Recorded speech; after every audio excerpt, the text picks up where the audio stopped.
दोस्तों आपका एक बार फिर से स्वागत है tax and tips YouTube channel पर। दोस्तों जैसे कि अभी आपको पता है कि अभी रिसेंट में एक जीएसटी काउंसिल की मीटिंग हुई है जिसके अंदर एक महत्वपूर्ण निर्णय लिया गया है ईंट भट्टे से रिलेटेड, ईंटों से रिलेटेड व्यापार के ऊपर। अभी जैसे कि हम नॉर्मली सबसे पहले हम बात करते हैं नॉर्मल अभी एक कंपोजिशन स्कीम होती है जिसके अंदर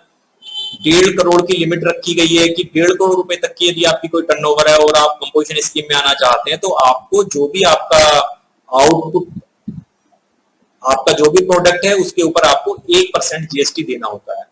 लेकिन अभी क्या है, अभी ईंट भट्टों के लिए एक बहुत ही महत्वपूर्ण निर्णय जो लिया गया उसके अंदर क्या किया गया है, एक स्पेशल कंपोजिशन स्कीम लेके आए हैं। नॉर्मल कंपोजिशन स्कीम को खत्म कर दिया गया है ईंट भट्टे के लिए, स्पेशल कंपोजिशन स्कीम लेके आए हैं, वो भी उसकी थ्रेशोल्ड लिमिट 20 लाख रुपए कर दी गई है और जो कि 1 अप्रैल 2022 से एप्लीकेबल होगी। उसके अंदर क्या किया गया है, जो नॉर्मली अभी विदाउट जो कंपोजिशन स्कीम में भी होते थे वो 5% का जीएसटी पे करते थे ईंटों को सेल करने के ऊपर, लेकिन अभी क्या कर दिया गया है, यदि आप स्पेशल कंपोजिशन स्कीम में फॉल भी करते हैं, यदि आपकी टर्नओवर, आपकी जो लिमिट है वो 20 लाख रुपए तक भी है और कंपोजिशन स्कीम में आप रहना चाहते हैं तो आपको 6% आपको जीएसटी पे करना पड़ेगा और उसमें कोई आपको आईटीसी नहीं मिलेगा। लेकिन अब हम बात करते हैं यदि आपकी थ्रेशोल्ड लिमिट 20 लाख से ऊपर है, नॉर्मली सभी की थ्रेशोल्ड लिमिट 20 लाख से ऊपर होती है ईंट भट्टे के केस में। यदि आपकी वो लिमिट 20 लाख रुपए से ऊपर है और आप, तो आपके पास ऑप्शन भी नहीं है कंपोजिशन स्कीम में रहने का, आपको नॉर्मल स्कीम में ही रहना पड़ेगा दोस्तों। तो अभी आपको क्या करना पड़ेगा, आपको 12% जीएसटी आपको पे करना पड़ेगा और आप आईटीसी ले सकते हैं। आप किस किस चीज पे आईटीसी ले सकते हैं, जैसे कि आपकी ईंट भट्टे के उसमें कोयले पे आईटीसी होता है, फ्रेट के ऊपर आप रिवर्स चार्ज में पे करते हैं वो आईटीसी आपके ऊपर पास होता है, आप रॉयल्टी वगैरह पे करते हैं रिवर्स चार्ज में, कई बार आप उस पर जीएसटी पे करते हैं तो आपके पास वो आईटीसी हो सकता है, तो वो आईटीसी आपको अवेलेबल होंगे आपको। लेकिन आपको ध्यान रखना है कि आपको जो भी ईंट सेल करनी है, जो भी अब आपकी सेल होगी उस पे आपका 12% जीएसटी लगेगा। तो दोस्तों ये तो बात हुई कि क्या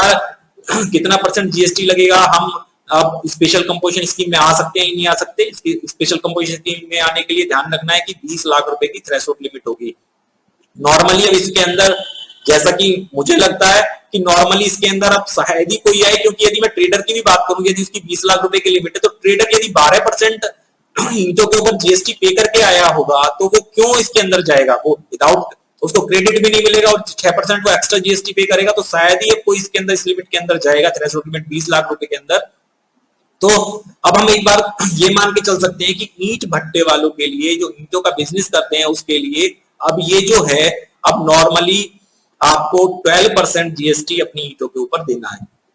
अब हम बात करते हैं कि अब हमें क्या करना है, यदि हम करंट में कंपोजिशन स्कीम में हैं तो हमें क्या करना है। यदि हम आज की डेट में कंपोजिशन स्कीम में हैं तो हमें एक इंटीमेशन ऑफ विड्रॉल फाइल करना होगा जीएसटी अपने लॉगिन में जाकर। वो कौन सा फॉर्म में फाइल करना है, हमें जीएसटी CMP 04 फॉर्म हमें फाइल करना है जिसके अंदर ये इंटीमेशन होगी कि हम कंपोजिशन स्कीम में नहीं रहेंगे 1/4/2022 से। उसके बाद दोस्तों हमें क्या करना है, 31 मार्च 2022 को हमारे पास कोई स्टॉक अवेलेबल होगा, हमारे पास हो सकता है सेमी फिनिश गुड्स भी अवेलेबल हो, हमारे पास हो सकता है कि कोल भी अवेलेबल हो, तो जो भी हमारे पास स्टॉक होगा उसको बनाने में इनपुट्स पे तो डायरेक्टली हमें हमारे पास आईटीसी होगा। सेमी फिनिश गुड्स और जो फिनिश गुड्स हमारे पास होंगे उसके अंदर जो भी इनपुट्स हमारे यूज होंगे, हम उसमें ये कैलकुलेट करेंगे कि इसको बनाने में हमारे कितने